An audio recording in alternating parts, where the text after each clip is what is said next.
Yashodanandana Vraja Janarandana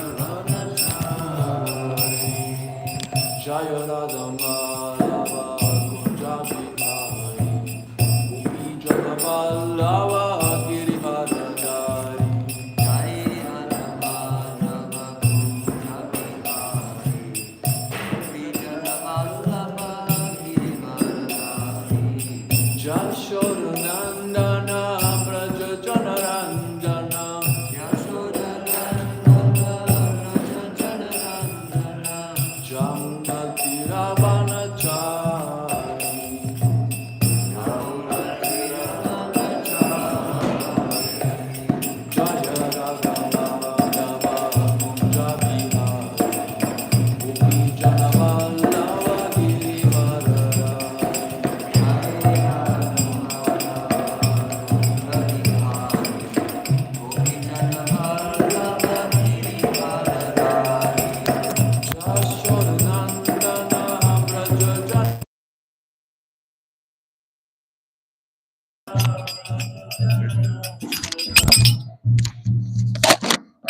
Yamuna Tiravanachari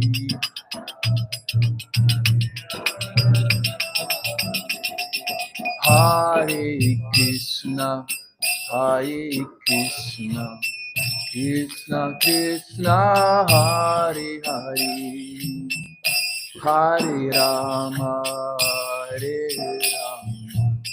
Rama Rama Hare Hare Hare Krishna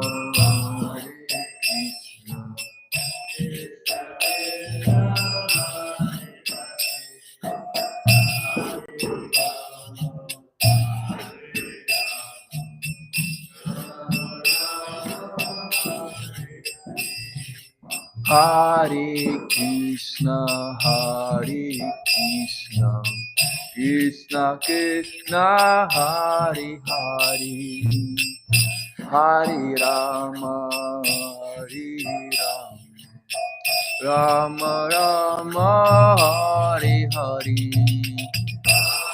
Hare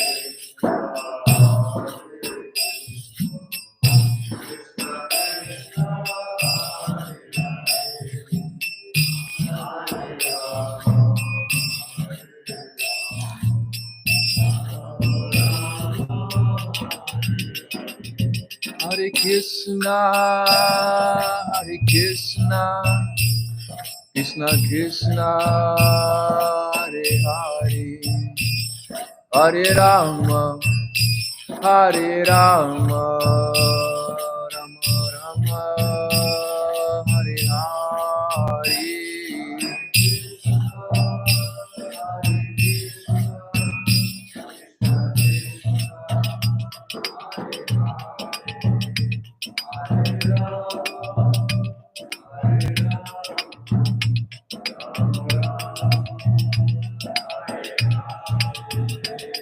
Hare Krishna, Hare Krishna, Krishna Krishna, Hare Hare, Hare Rama, Hare Rama, Rama Rama, Hare Hare.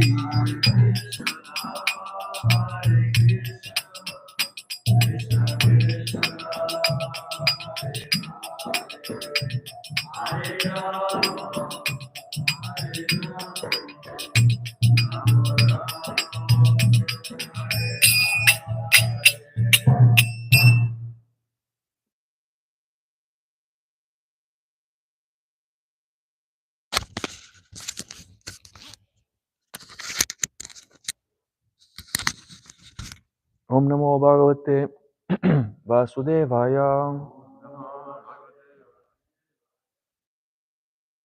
Om Namo Bhagavate Vasudevaya. Om Namo Bhagavate Vasudevaya. Narayanam namaskritya naram chaiva narottamam devim sarasvatim vyasam tato jayamudirayet. Ashtaprayasya bhadreshu nityam bhagavata sevaya bhagavati uttamastuke bhaktir bhavati nashtiki om jnana timirandasya jnananjana shalakaya chakshur ummilitam yena tasmai shri gurave namaha nama om vishnu padaya krishna prishtaya bhutale Shrimate Bhaktivedanta Swami Niti Namine Namaste Sarasvate Deve Gauravani Pacharine Nirvishesha Shunyavadi Paschatyadesh Jaya Shri Krishna Chaitanya Prabhu Nityananda Shri Advaita Gadadara Shivasadi Gaura Bhakta Vrinda Hare Krishna Krishna Krishna Hare Hare Hare Rama Rama Rama Hare Hare Panchakalpatarubhyascha Kripa Sindhubhya Eva Cha Patitanam Pavanebhyo Vaishnavebhyo Namo Namaha. Hare Krishna.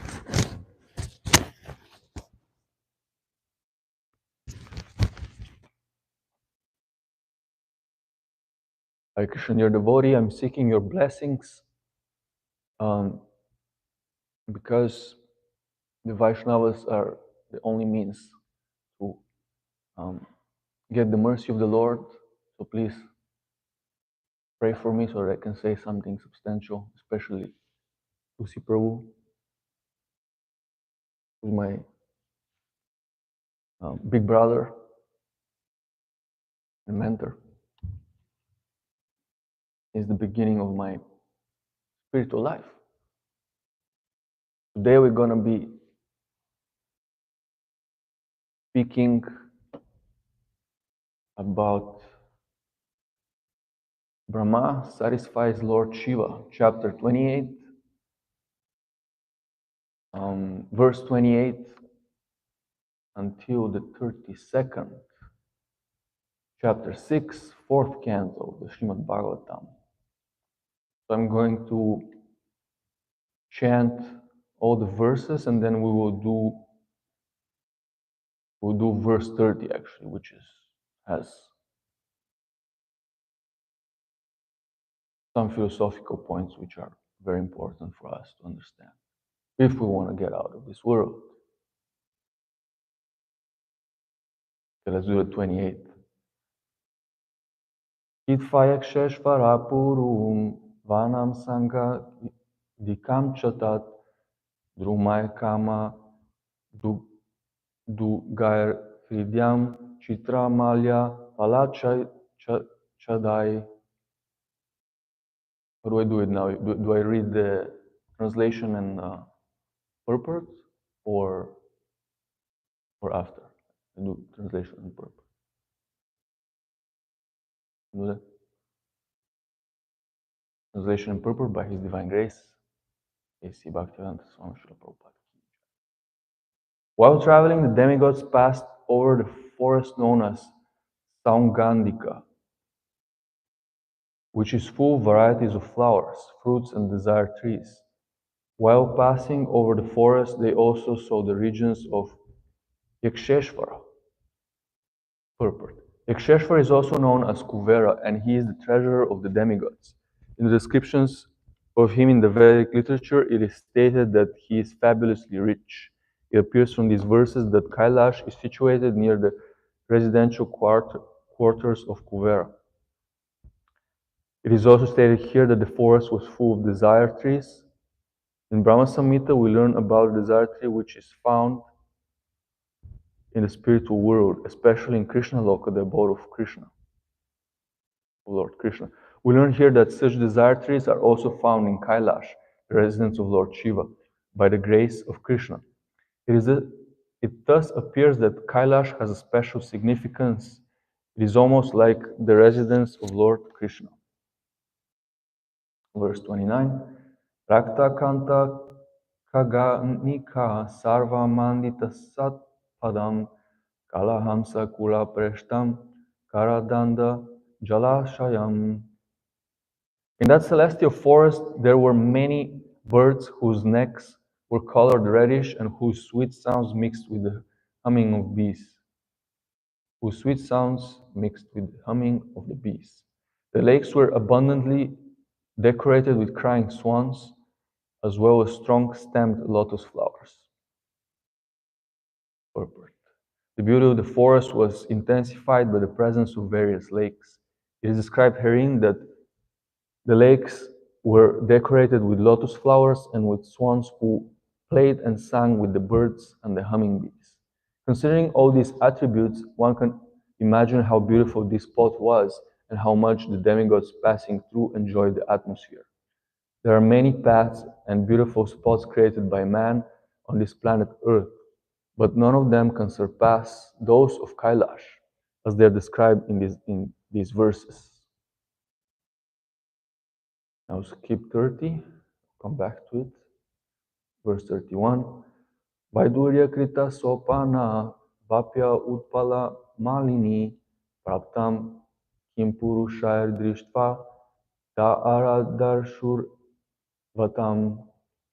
They also saw that the bathing ghats and their staircases were made of Vaidurya mani.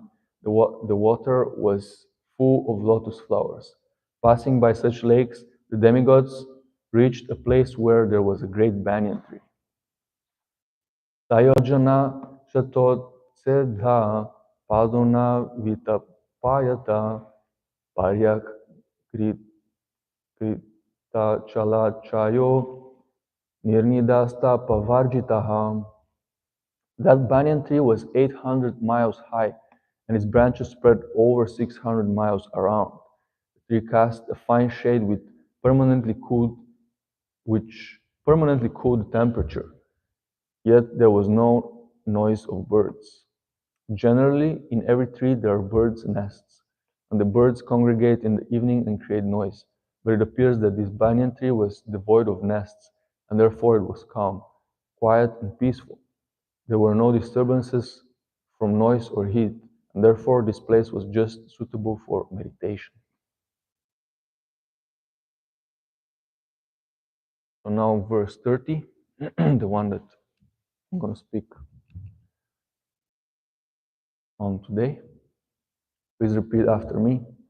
Vana Punjara Sangrishta Hirachandana Vayuna Adi Punyanjana Strinam Muhur Unmata Yan Manaha Vana Kunjara Sangrishta Harichandana Vayuna Adipunya Janasritnam Muhur Unmatyamana Vana Kunjara Sangrista Harichandana Vayuna Adipunya Janasritnam Muhur Unmataya Mana Vana Kunjara Sangrista Harichandana Vayuna Adipunyanjana Strinam Muhur Unmatyan Manaham. Please chant. Vana Kunjara Sangrishta Harichandana Vayuna Adipunjayana Strinam Muhur Unmatyan Manaham.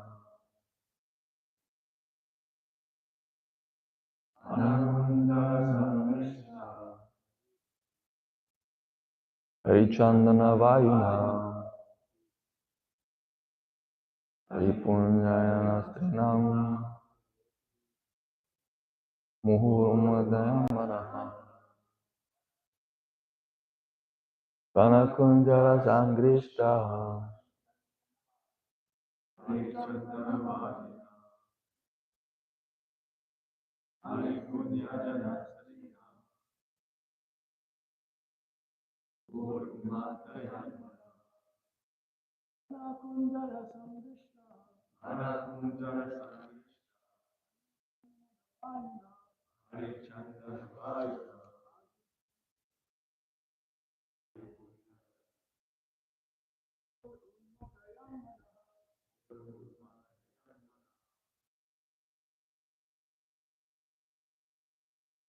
Vanakunjara Sangrishta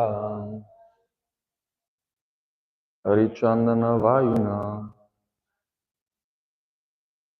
Avipunyanjanastrinam Muhur Unmatyan Manaha. Translation word by word. Vanakunjara, by wild elephants. Sangrishta, rubbed against.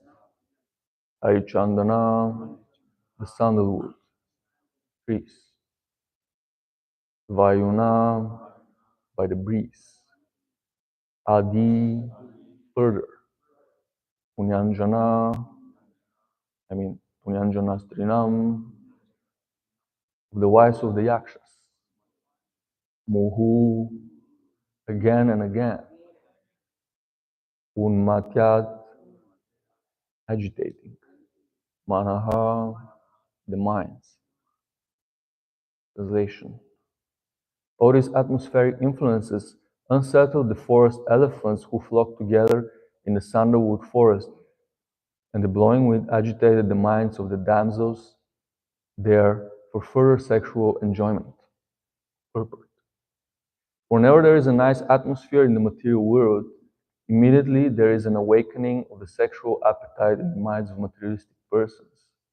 This tendency is present everywhere within this material world, not only on this earth, but in higher planetary systems as well, in complete contrast with the influence of this atmosphere on the minds of the living entities within the material world is a description of the spiritual world. The women there are hundreds and thousands of times more beautiful than the women here in this material world, and the spiritual atmosphere is also many times better. Yet, despite the pleasant atmosphere, the minds of the denizens do not become agitated because in the spiritual world, the Vaikuntha planets, the spiritualistic minds of the inhabitants are so much absorbed in the spiritual vibration of chanting the glories of the Lord that such enjoyment could not be surpassed by any other enjoyment, even sex, which is the culmination of all pleasure in the material world. In other words, in the Vaikuntha world, in spite of its better atmosphere and facilities, there is no impetus for sex life. As stated in Bhagavad Gita 259, Param Drishtva Nivartate, the inhabitants of Vaikuntha are so spiritually enlightened that in the presence of such spirituality, sex life is insignificant.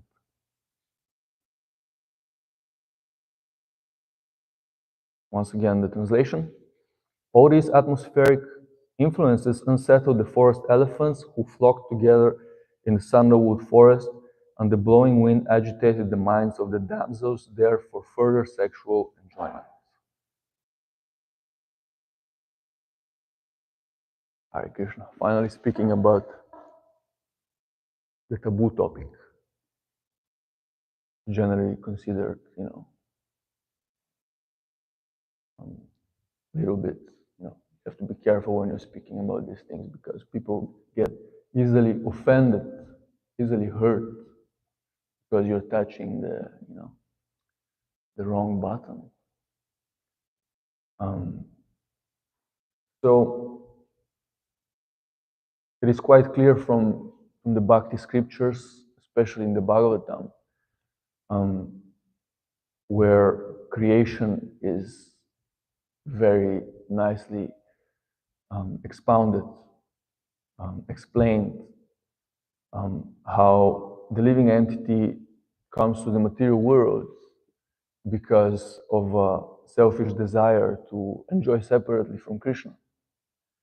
And if we go to examine closely what that means, is that the original propensity of the living entity to serve and love unconditionally becomes transformed into something which is opposite in quality. And this this opposite quality is the all-devouring enemy of the soul, lust. In this way, the living entity becomes conditioned into the material atmosphere in order to fulfill his desires to lord it over material nature. Lust is the driving force which helps the illicit desires of every living entity in this world to just exist, because without lust there is no material world. The only cause of the material world is the lusty desires of the living entities. And lust culminates in the most pleasurable, the most intense material desire, which is material experience, which is the sexual intercourse, or the variety of um, um, of sex that exists, because it's not just the gross sex that we see in the Hollywood movies and so forth. The opposite gender is enjoyed in so many ways, which we're going to see now. So the original propensity to love becomes perverted. The Bhāgavatam explains in the 5th canto, chapter 5, verse 8. There are a couple of very iconic verses there which everybody should study and memorize even. The 8th verse says, Pumsa striya maituni bhavam etam tayor mito hridaya grantim ahu atogriha kshetra sutapavitayar janasya mohoyam aham mameti. Translation. The attraction between male and female is the basic principle of material existence. On the basis of this misconception, which ties together the hearts of a man and a woman, one becomes attached to home, property, children, relatives, and wealth. In this way, one increases life's illusions and thinks in terms of I and mine. Hridaya Granti means the hard knot of material existence. So, the more one looks into and tries to enjoy the world in this way, the more one is actually binding himself in the material atmosphere. And this desire to enjoy actually the opposite gender is expanding. It's basically further expanding our propensity to enjoy the world in general. That's why the word in the Vedas for a woman is called stri, which means to expand. If you want to go to a national park, just go alone. Yeah, it's nice. You see the trees, you see the lakes, or you can bring some friends there, crack a few jokes, do some barbecue, but it's nothing like bringing your own girlfriend. Everything changes, because this is how Krishna made it. Everything becomes enhanced, and then when one becomes attracted, when a man becomes attracted to a woman, or vice versa, for a woman, the man is the woman, because the woman is also a purusha.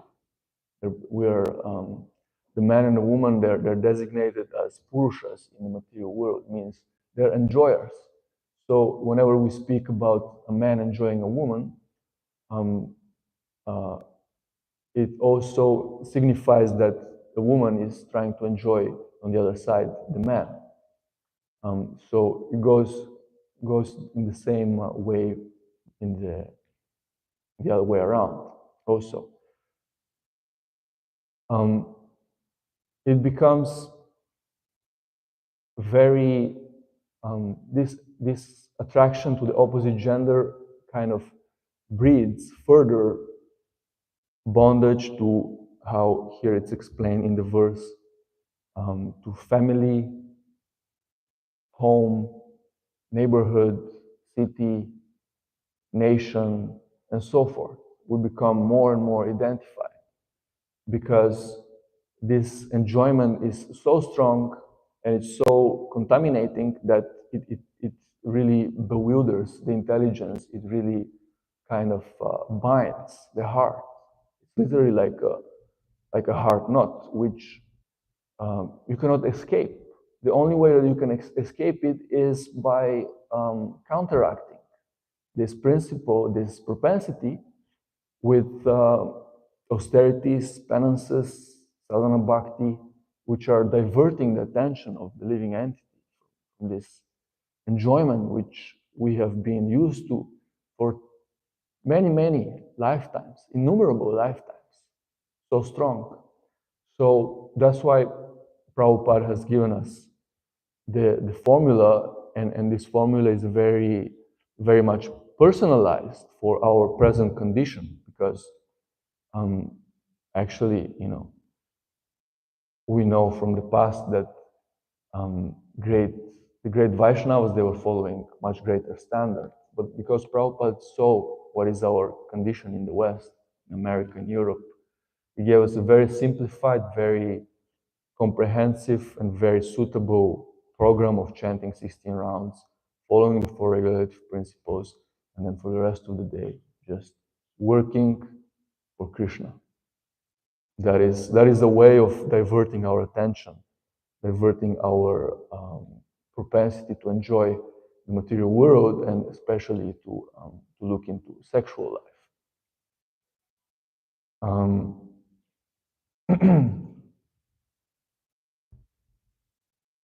And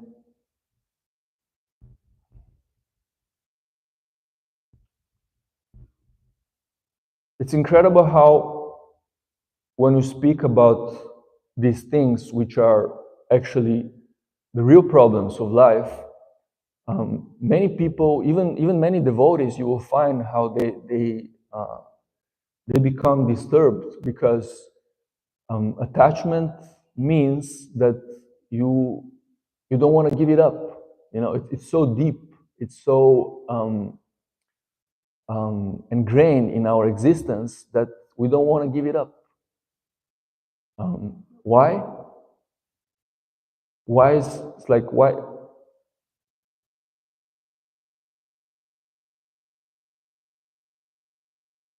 Why is it so difficult? Because basically, material life, like I was explaining before, it's meaningless.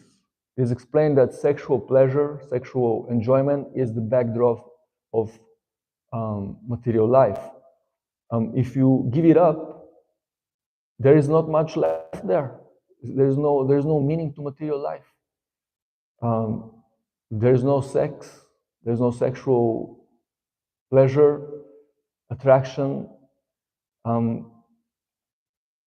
So that's why it's for people to hear something like this. It means for them it's like, it's like, why would you do this? It doesn't make sense. Why would I abandon my family, my family life, my wife, or why wouldn't I just go out and look for love, so-called love? It's natural. I mean, everybody does it in the animal kingdom. Animals do it. Everybody is is looking for this. There is no way of existing. You can't just eat, sleep, and go to work. And that is factual. That's why it's so difficult, because people actually, they don't have information about, they don't have experience of the real sexual life, which is the transcendental rasa of the conjugal pastimes of Krishna, which give us the actual happiness, the actual taste. Param drishva nivartate, like the verse is explaining. So it is our duty to show people, to propagate this philosophy, but not just to propagate the philosophy and distribute the books, but we also have to live it ourselves. We have to become pure. That's why Prabhupada explained that purity is the force. So preaching means, effective preaching means one has to be pure. And what does it actually mean to be pure in essence? Do you know, Krishna? It's exactly what we're speaking about here. It's to be pure, to be devoid of a sexual desire, to desire to enjoy the opposite gender. It seems that it's some kind of a disease. It seems that it's some very unnatural thing, but it actually, it's not like that. Actually, the mind is made to enjoy the opposite gender. The mind is constructed to enjoy the material world with the pinnacle of enjoying the opposite gender. Just like in the Bhāgavatam, there is this pastime where the Kumaras are asking Brahma, how can we disassociate the material senses from the objects? It seems that they're made, they're a perfect match. They're made for one another. It's like, it seems completely unnatural, which is actually true, because the material mind and the senses are meant to enjoy the material objects of sense gratification, culminating again into sexual pleasure, which is a heavenly pleasure, which gives so much enjoyment to the soul, and it is the greatest enemy because of this little bit of enjoyment, which is nothing in comparison to spiritual life, and one becomes bound, family, wife, griha, the thingies, and so forth.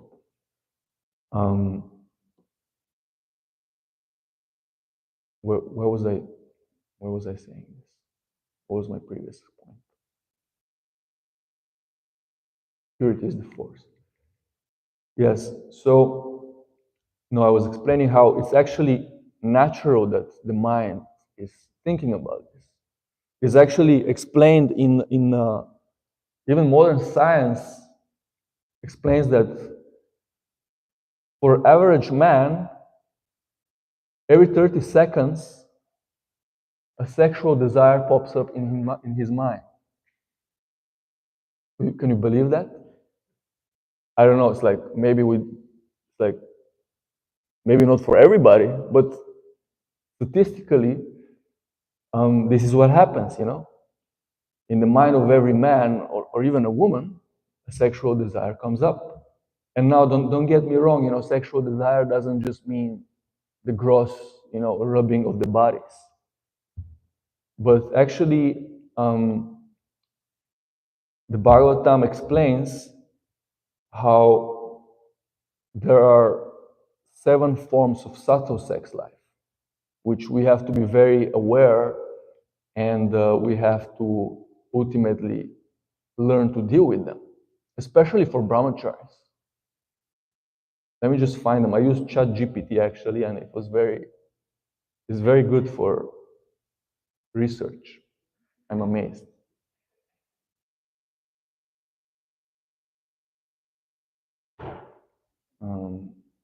One moment, I have it here.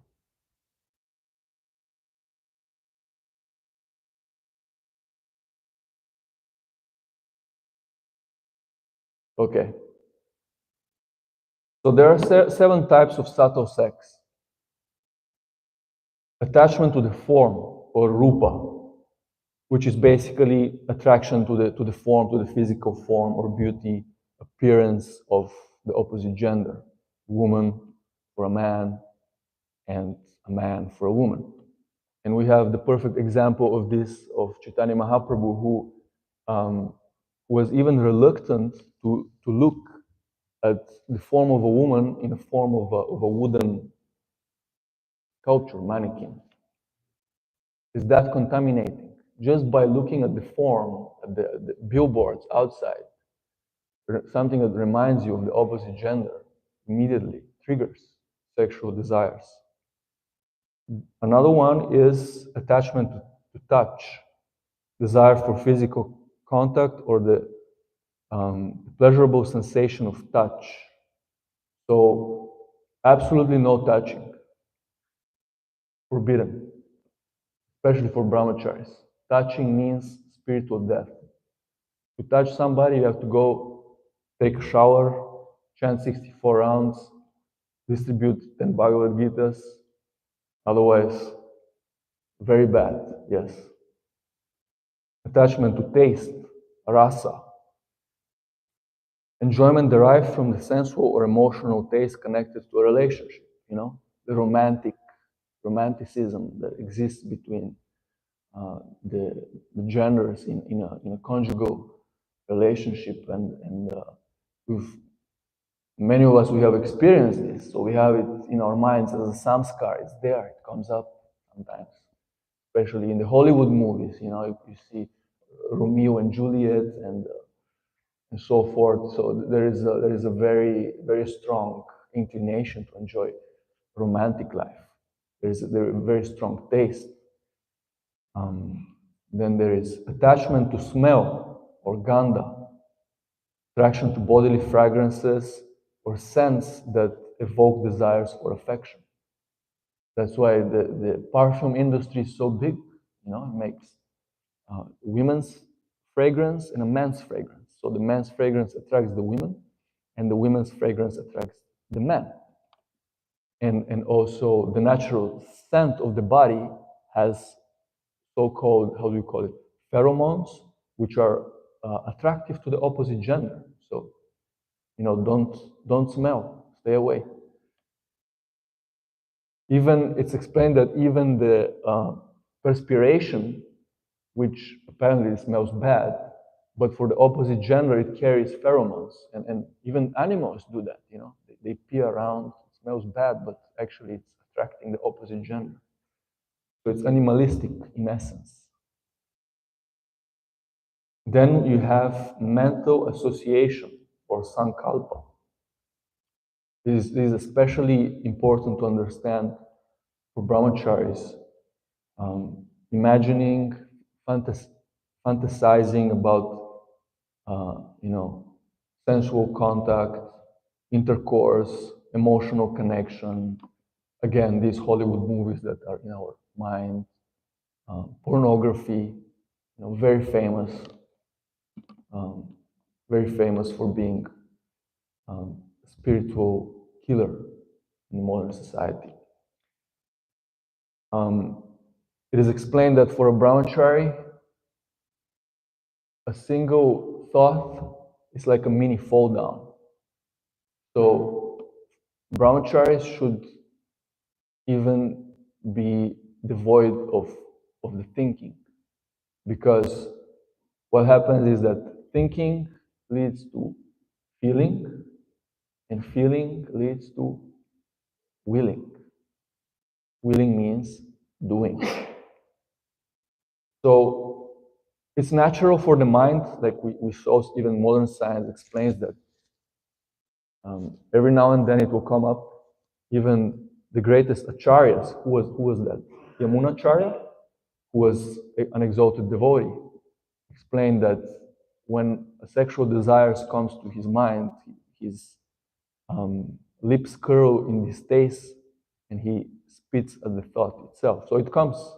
Even the great Mahatmas, even they have a mind. So the mind will naturally produce these kind of things. But what makes the difference is that the Mahatmas, the advanced devotees, they just let it flow. They don't identify.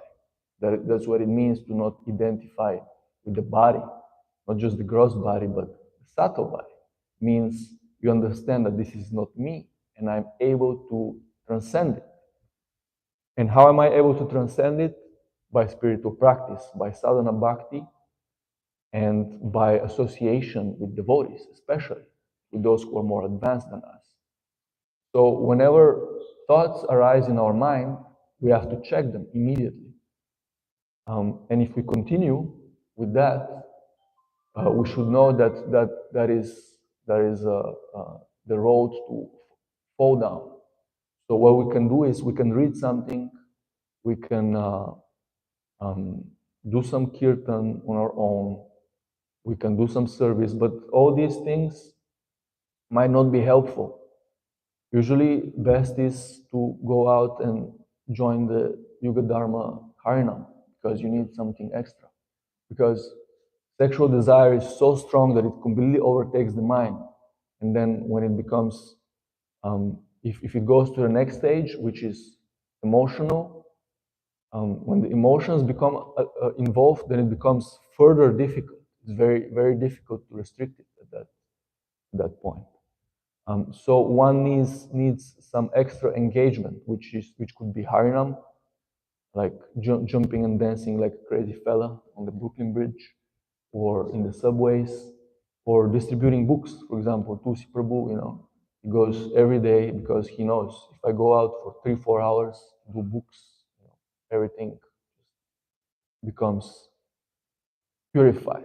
Everything becomes purified. You actually come to reality because this is the reality. The reality is purity of heart, service to Krishna.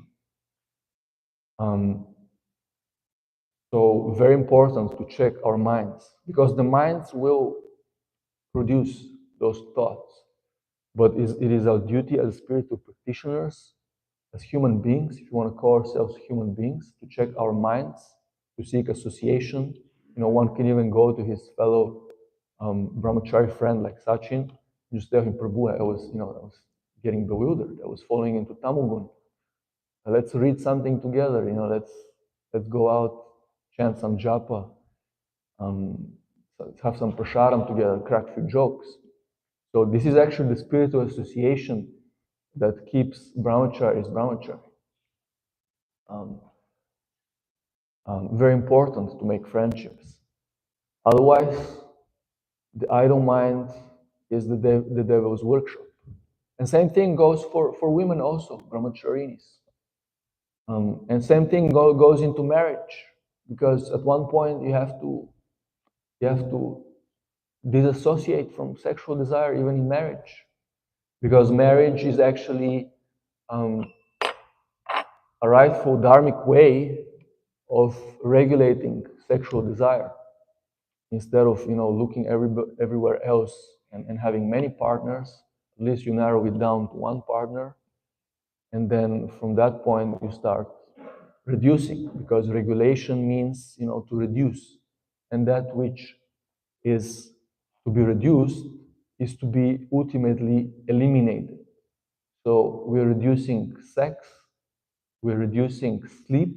So even sleep is supposed to go at one point. The Goswamis were not sleeping, and food also. They were just drinking 1 cup of milk, and sex has to absolutely go away gradually. So that is the purpose of Grihastha Ashram, marriage. And at one point, one has to come to check his subtle sexual desires also. In the Grihastha Ashram, these 7 types of subtle sexual desire are allowed. Illicit sex, the gross intercourse, is forbidden. But ultimately, one has to learn to transcend those by engaging gradually in the positive process of bhakti, because it's not just negation, it's not just niyama, but it's also yama, which they go both along. And then, I forgot the last one is determination or obsession. Adhyavasaya, strong fixation or determination to pursue someone or something for sensual or emotional satisfaction. So this is the 6th one, sankalpa, contemplation, fantasies, sexual fantasies.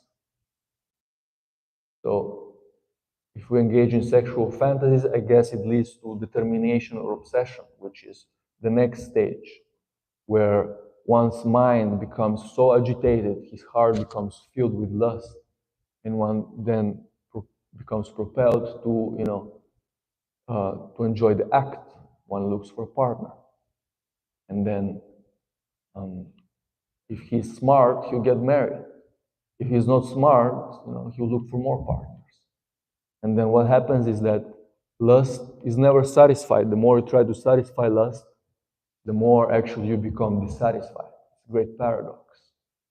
But this is what we experience. We can see it. And then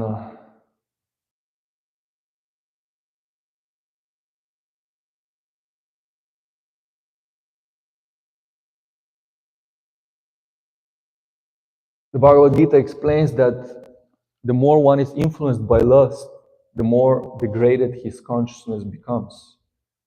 338. Let me find it again from ChatGPT.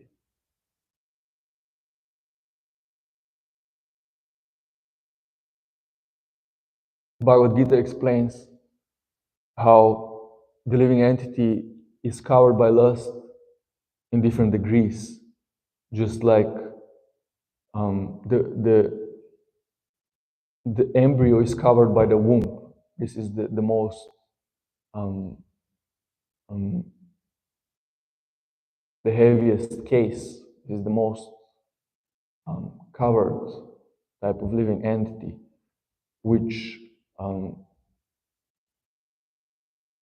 are the plants. The plants are covered by a very thick layer of lust, and that's what we see is these living entities are very restricted in their freedom. They're just staying in one place and just vegetating, just living there and being sustenance for other living entities. And then we have lust at the degree which is like a mirror covered with dust. That is the animal kingdom. So the animals have this type of covering, which is a little bit better, but still they're very much attached to very, ferocious life. We've seen in Animal Planet what happens. It just jivo jivasya jivanam, which means the survival of the fittest. It's like primal instinct, just eating, sleeping, mating, and defending. Crocodiles and cats, dogs. Yes, so we can see this is animalistic behavior. It exists even in human society nowadays. People who so-called human beings who don't control their lusty propensity, they become like animals. That's why all these slaughterhouses are open. That's why there's so much, so many wars and discord and so many genders, attempts to create so many genders and so forth. This is basically, we're observing the degradation of human intelligence, the degradation of human consciousness, which becomes to the lower stage. And the human experience actually is like a smoke covered by fire. Fire covered by the smoke. Sorry. The fire covered by the smoke, which is the thinnest layer of lust. That's why the human form of life is such a great boon. That's why we are given such a great opportunity. It's explained that human form of life is very rare, and it's like having a log floating in the ocean, and then it's in the middle of nowhere. One fish comes out and goes through the hole of the log. That is the chance of having a human form of life. And now, in this circumstance, we're even born within the Sankirtan movement. And not just only that, the added mercy of Mahaprabhu, we're born 50 years after the advent of His Divine Grace, Srila Prabhupada, who is like Jesus Christ for the Christians. So he's the Messiah of the Hare Krishna movement. And we have everything on tape, on books. It's so easily available. We just have to tap into. And we are into this last stage where the degree of lust is very thin, so we can actually approach transcendence. We can very easily, that's why bhakti is explained to be like a very easy, very simple process, because just by engaging a little bit, you can see, like just by following strictly sadhana, going out distributing some books, by intensifying the fire of bhakti, you can see how your fire, the lust in your heart just subsides, and you feel peaceful because you're in sattva gun, and then you can actually transcend. You feel so enlivened. And this is the actual taste of spiritual life. So if we just continue engaging in the process, if we keep exposing ourselves to the fire of bhakti, then we will know actual love, which is the opposite of lust. And then we will actually be able to understand Krishna's pastimes, which are purely based on the adi rasa, which is the original form of sexual desire, which is the love, the service between Radha and Krishna, and we are all participating in facilitating this love. That's what spiritual life actually means. Everybody is facilitating the love between Radha and Krishna in the function of a servant. Dasa dasa anudasa. So this is what I wanted to share with you, your devotees. A couple more things, but there's no more time. So please ask some questions or add some comments. Hare Krishna. Well, Hare Janam Bol. Prabhu took the mic. Just for clarification, Tulsi Prabhu goes out to give books out of his great compassion, not for purification of his mind.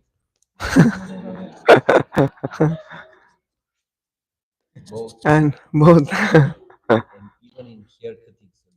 in hair cutting salons and the meat shop.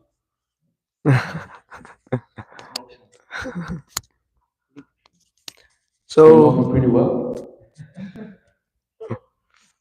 and so as I was speaking, I just wanted to know what was the reference you were referring to for the 7 types of subtle sex. There is one book there usually, it's called Brahmacharya of Krishna Consciousness. Just open, it's very easy. Yeah. Just open it there and you see the reference. There's the original reference also. It's Bhakti Okay. Vikas Maharaj, but he also has original reference. Okay. It's So, expensive. okay, just usually in Chat GPT, everything is misconstrued because once we put in someone was asking who is the mother of Balram. Yeah, it's not No, who is the completely wife accurate. wife of Balram? And it gave Rohini. So therefore, best not to use ChatGPT just because it's very deceiving. It's not so deceiving. It's useful. Could be used. Okay, so let me see. Yeah, Hmm? Haripo. Um, and as you were saying, one thing that struck me is we don't have to come to the point of having the minds agitated then to find solution, because prevention is better than cure, Yes. and in similar lines proactive behavior is better than reactive behavior. So the spiritual fire of Sankirtan is already present in the morning program, which Sri Prabhupada has said.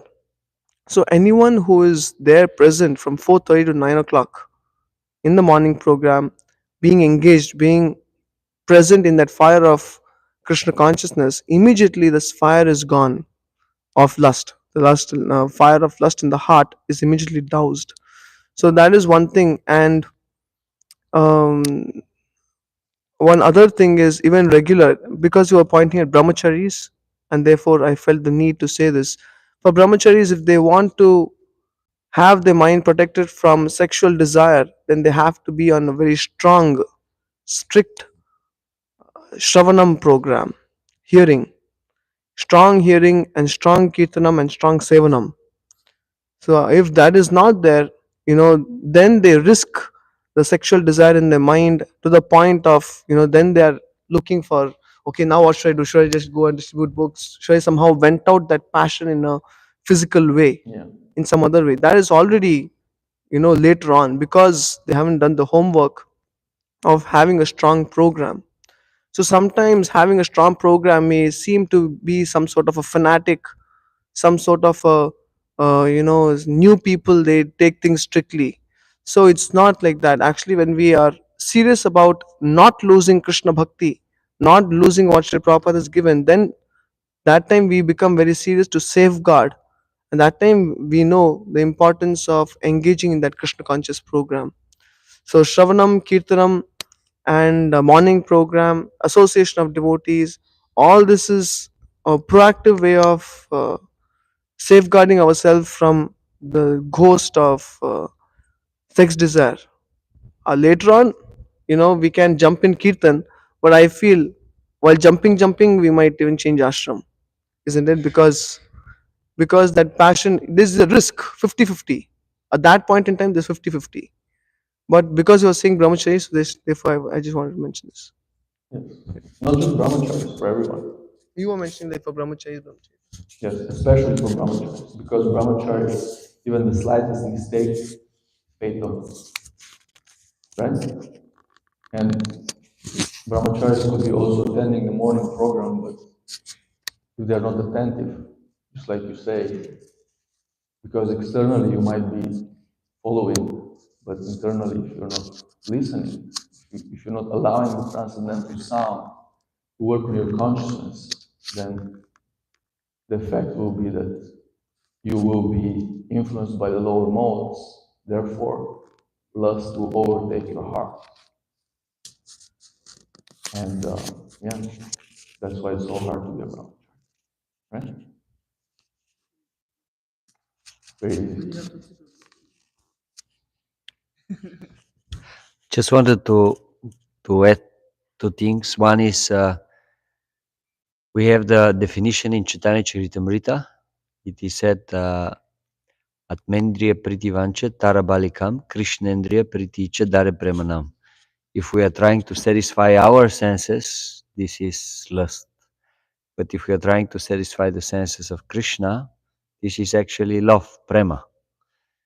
So we should always keep this in our mind, and whenever we see that, okay, our motivation is kind of changing the course, we have to come back to the proper way of action. That's one thing. And then the second thing I want to say is in regards to what, like the discussion that is going on. Both, like, I think both things are very relevant, like what you said, and also what Arjuna Prabhu said, that we have to be proactive, not reactive. And just to add something a little bit more on this, like we have very serious about following our sadhana, our morning program. Also, it's very important when you're doing this to be a little bit in a active mood, because sometimes devotees, practically speaking, they can go through the whole morning program, but they're a little bit passive. And when you're passive, then your mind is not always taking the benefit from the morning program. Like you are there physically, but actually your mind is already somewhere else, planning about something else, whatever it is. That's what I said.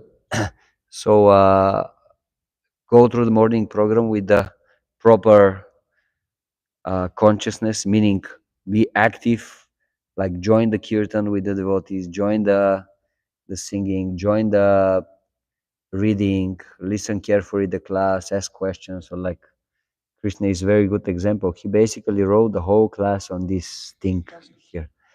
Yes, and it's very nice because in this way you really listen the whole class. Your mind is there. It doesn't think about other things. And then also something else that I saw in myself, maybe someone else can also confirm. Krishna consciousness is like when you are attached to drugs, and when you take your dose, at some point you understand it's not enough. You have to increase, otherwise the effect is not there. So in Krishna consciousness is the same. Like In the beginning, let's say, okay, you read a verse from Bhagavad Gita and you chant whatever 4 rounds and you feel in ecstasy. But then after a while, it's not enough. And even after a while, just chanting 16 rounds and staying on the Bhagavatam class, it may not be enough, because it becomes the normal thing. And then it's not so easy to get the mind. So then you have to constantly find a ways to give something extra to the mind so that he can get the same nourishment. Read more or chant more or go to whatever, some special seminar, something new, something fresh for the mind so that he's always engaged.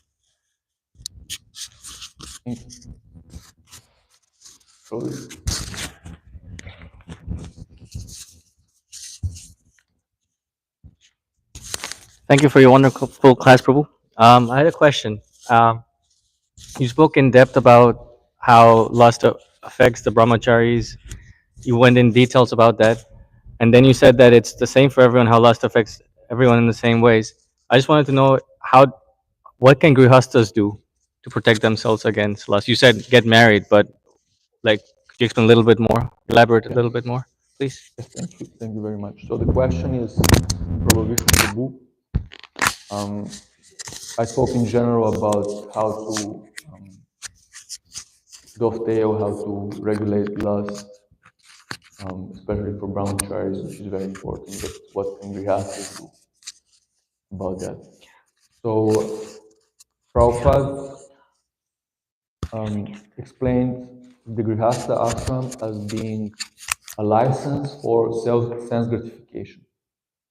License for sense gratification means your sense gratification is within boundaries. It doesn't mean unrestricted sense gratification or sinful sense gratification, which produces vikarma, doesn't transcend. So the Grihastha ashram is a sacred union where two persons can dovetail their propensity to enjoy into service. So usually it is highly recommended that the sexual desire is engaged into producing Krishna conscious children. And whatever else is there, the partner can be enjoyed in the 7 subtle ways that I explained. That's the license. So the 7 subtle ways of sex are allowed, and the sexual intercourse is allowed only for procreation. Prabhupada explains once a month when the conditions are favorable. And in this way, by engaging into dharmic sense gratification, combining it with sadhana bhakti, being proactive, like Arjunananda Prabhu was explaining, following the same sadhana that everybody else follows, and raising Krishna conscious children, which is in itself a great sacrifice. It's a great commitment, taking care of the family, of the children, having a little bit of sense gratification to the side. Then gradually one actually expands his service by having 1, 2, 3 kids, whatever. Then it is expected actually that one should expand his service even beyond his family to other families. And why 1 more, 2 more, 3 more, 4 more?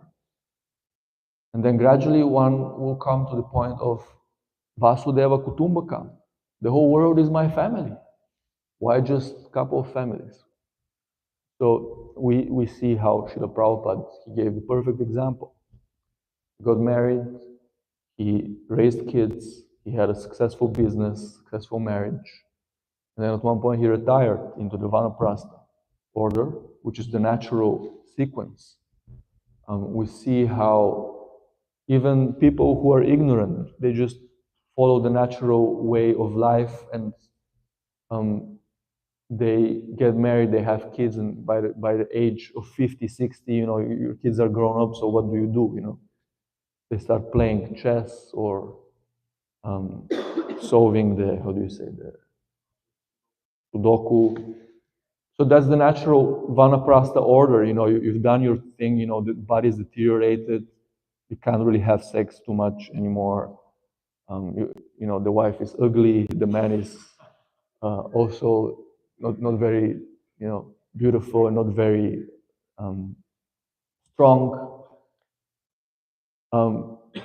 So that physical attraction is no longer there. So what do you have to do? You have to start more and more engaging into spiritual practices. So the retirement, then retirement from spiritual, from social life, from earning money, becomes more prominent up to the point where spiritual life has to prevail, has to increase, and then one is expected maybe to take sannyas.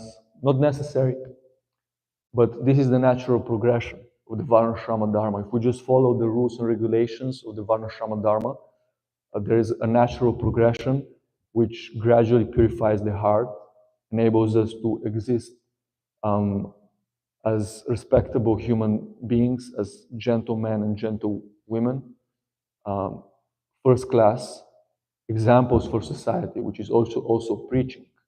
And if we just follow these norms, our heart will also become purified.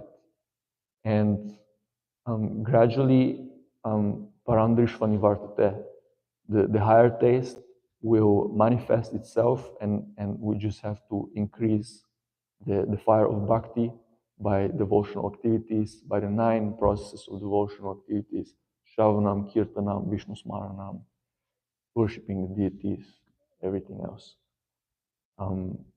This is what I can say. I don't know if you want something even more specific. Yes.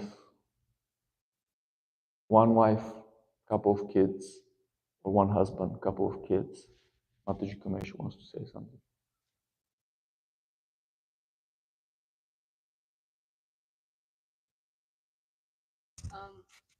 Can't really hear you. Lost never end, and I mean you can be ugly and you can be old, but it's always going to be there. Lust is always there. Never. So I feel like the main thing for grihastas to like really make the grihasta ashram more beneficial is always try to involve serving devotees, serving the deities, keep Krishna in the center and chant together is the main thing, because yeah, probably we can have kids, but we don't have the consciousness to raise a good kids. If we know cultivate first these principles that are basically where we get training when we like brahmacharis or brahmacharinis, and then when we enter in the grihastha ashram we apply more seriously, because it's more, we need to be more cautious for that. So I feel like loss never ended, and so this is the reason we need to be very careful and cautious, and then we need to keep in mind the only way to kind of like work in that is to keep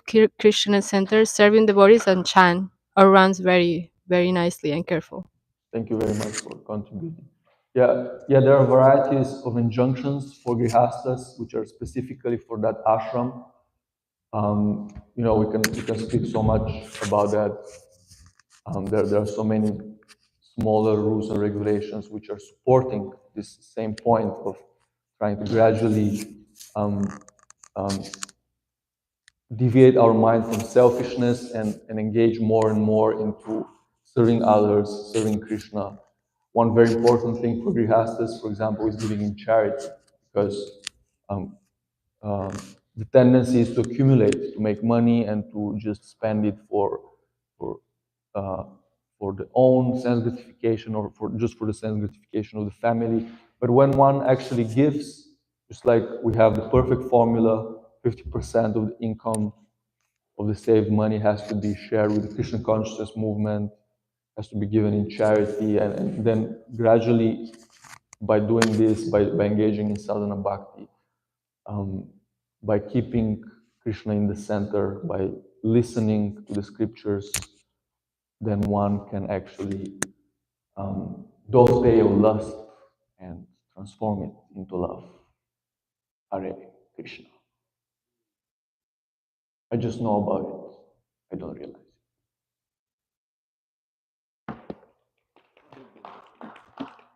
Thank you so much. Grantaraj Srimad Bhāgavatam ki